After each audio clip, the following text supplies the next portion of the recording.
Houston, barely above freezing today, and temperatures will plunge again overnight, with concerns again for pipes, power outages, and the kids heading back to school in the morning. Tonight, a breakdown of the cold weather impact from Houston Mayor John Whitmire. The mayor and his team giving us these numbers today. Police and fire responding to 251 weather-related crashes on Houston roads. That's in the last 24 hours, but no serious injuries or deaths. Houston Fire says it responded to at least 45 fire calls, roughly 30% more than usual. We do have some good news here. No reports of carbon monoxide poisonings. First responders getting several calls, but nobody was hurt. Our weather team tracking another drop in temperatures tonight with a hard freeze. Dave, Pat, it's still going to be dangerously cold. Bitter cold tonight and tomorrow morning. And this morning, no joke, down to 18. So that broke the old record low of 22 set back on this day in 1972. A high today went to 33, one above freezing. The normal high is 64. So 30 degrees plus below normal. Record high is 81 set on this day back in 1936.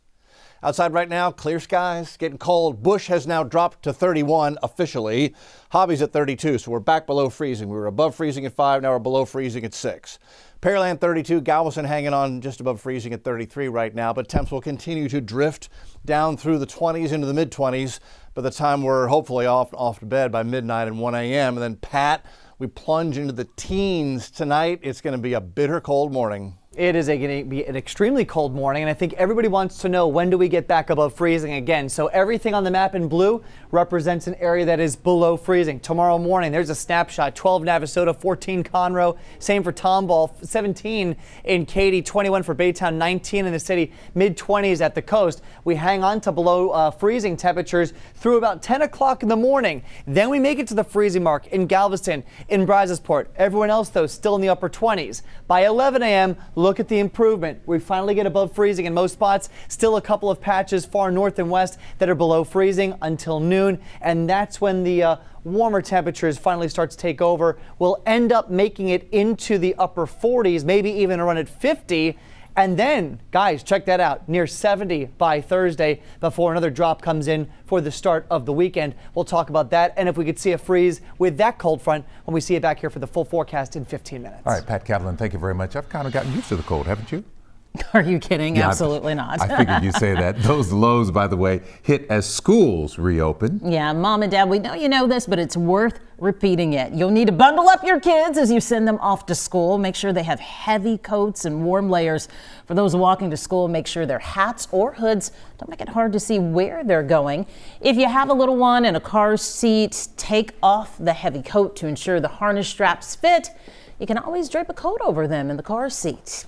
And as you take the kids to school tomorrow or head back to work, watch out for some lingering icy spots on the roads. Yeah, lingering. That's the message from the City of Houston officials during an update on the winter weather this afternoon. Adam Bennett was at that briefing. Adam, they're worried about roads refreezing. Enjoyed that sun today, and it helped melt some of those icy spots on some of the overpasses. But Fire Chief Sampena says the thing he's concerned about is that as that ice melted onto the roads below, it could easily refreeze tonight into the overnight hours going into tomorrow morning. So tonight and overnight, if you have to be on the roads, city officials are still asking you just to slow down and be extra cautious. If you don't have to be on the roads, they're really asking you still to stay off of them. That's actually what Police Chief Troy Fenner is crediting with limiting the number of wrecks. Yes, there were many, but he says it could have been much worse had more people been driving. Today, he and other city officials rather, thanked Houstonians for listening to those pleas to stay home if they didn't have to be out. Now, today I asked Mayor John Whitmire about the city's plan coming into this cold snap and their response so far.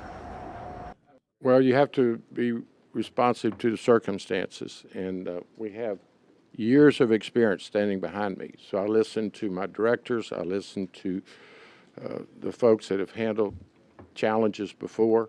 They give me options, they give me advice and counsel, and then I'm willing to make tough decisions. But I'll be honest with you, this was a very successful team effort. Yeah, still, Mayor Whitmire told me that there will be an after-action review with his staff and also with all of the city departments to see how they can do better in the future. But right now, city officials are still responding to this weather event and trying to get ahead of any potential problems, especially those icy roads tonight into tomorrow. So they say if you see any problems of concern, any slick spots on the road, anything that looks icy, go ahead and call 311. They'll send those crews out to take care of that before it becomes a bigger issue. Len and Mia?